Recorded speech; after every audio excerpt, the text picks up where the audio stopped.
Today we shall read Psalms 27 verse 10. Though my father and mother forsake me, the Lord will receive me.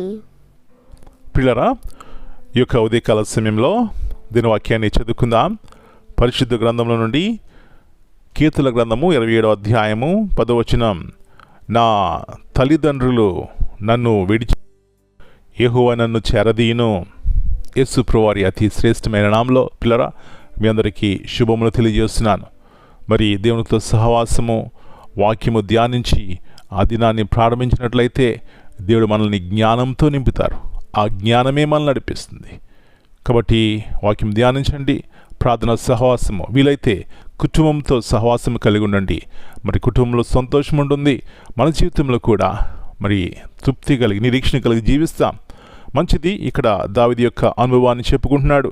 నా తల్లిదండ్రులు నన్ను విడిచిన యెహోవా నన్ను చేరదీయును. వాస్తవానికి తల్లి తండ్రి కానీ పిల్లల్ని ఎప్పుడు విడిచిపెట్టరు. చిన్నపిల్లలుగా ఉన్నప్పుడే కానీ పెద్దవారు ఉన్నప్పుడే కానీ. ఎందుకంటే వారి యొక్క ప్రేమ అట్లా ఉంటుంది. అయితే ఇక్కడ పిల్లరా దావీదు అంటున్నాడు, నా తల్లిదండ్రులు నన్ను విడిచినను అంటున్నాడు. ఒకసారి సమూయేలు మరి దావీదు ఇంటికి వెళ్ళాడు, అంటే యెష్షయి ఇంటికి వెళ్ళాడు. ఎందుకంటే దేవుడు చెప్పాడు, యెష్షయి కుమారుల్లో ఒక్కడిని నేను రాజుగా ఎన్నుకున్నానయ్యా వెళ్ళన్నాడు. వెళ్ళాడు.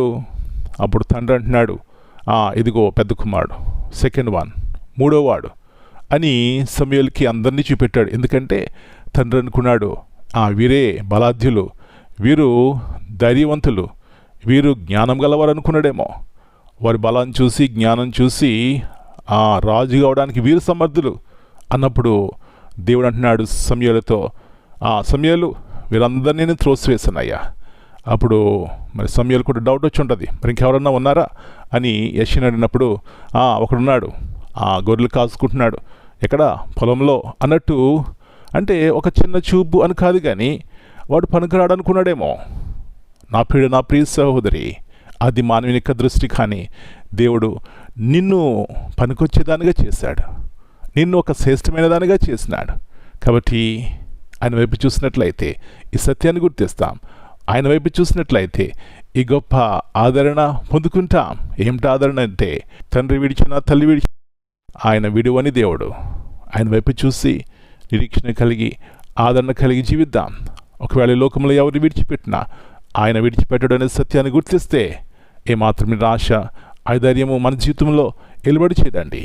ఈ గొప్ప నిరీక్షణ ఇవ్వడానికి యేసు ప్రభువారు తన యొక్క విలువైనటువంటి ప్రేమను ఆ కల్వరిలో నీ కొరకు నా కొరకు చూపెట్టి తన ప్రాణం పెట్టినారు. ఆయన వైపు చూద్దామా, ఆదరణ కలిగి నిరీక్షణ కలిగి ఉందామా. అలాంటి కృపను ఈ ఉదయకాల సమయంలో మనందరికీ దేవుడు దయచేయను గాక. ప్రార్థన చేసుకుందాం. పరలోకమందున మా తండ్రి, పరిశుద్ధమైన దేవా, తండ్రి విడిచిన తల్లి విడిచిన విడివని దేవా, మీ పరిశుద్ధమైన నామమును బట్టి మీకు వందనాలు నాయనా. మరొకసారి జ్ఞాపకం చేస్తున్నారు. లోకంలో బంధత్వంలో ఉండొచ్చు, లోకంలో ప్రేమ ఉండొచ్చు, లేకపోవచ్చు. మనుషులు మమ్మల్ని లక్ష్య పెట్టవచ్చు, లక్ష్య పెట్టకపోవచ్చు. కానీ మీరు మమ్మల్ని ఈ లోకంలో కలుగు చేసింది మీ ఉన్నతమైనటువంటి ప్రేమను మా పట్ల చూపెట్టడానికే నాయన. కాబట్టి మీ వైపు చూస్తే సత్యాన్ని గుర్తిస్తాం. అలా చూసి ఆదరణ నిరీక్షణ కలిగి జీవించడానికి సహాయం ఇచ్చేయమని మా పిల్లల యొక్క జీవితాలు మీరు జ్ఞాపకం చేసుకోండి. వారు ఏ స్థితిలో ఏ పరిస్థితిలో ఉన్నప్పటికీ కూడా మిమ్మల్ని చూస్తేనే మాకు ఆదరణ నిరీక్షణ ఇలాంటి అనుభవంలోనికి నడిపించి ప్రతి విధమైనటువంటి చీకటి యొక్క శక్తుల ప్రభావం నుంచి పాపం నుంచి ఓ దేవా మమ్మల్ని భద్రపరచమని యేసు ప్రభువారి అతి శ్రేష్టమైన నామమును బట్టి ప్రార్థన చేస్తున్నాను తండ్రి. Amen. God bless you all. My dear brothers and sisters, greetings in the name of our Lord and Savior, Jesus Christ. Here in Psalm 27 and verse 10 offers profound assurance of God's unwavering care. Even in moments when human support fails or relationships disappoint, the Lord remains constant and faithful. This verse emphasizes that God's acceptance is not conditional or temporary. It is steadfast and compassionate. Amen.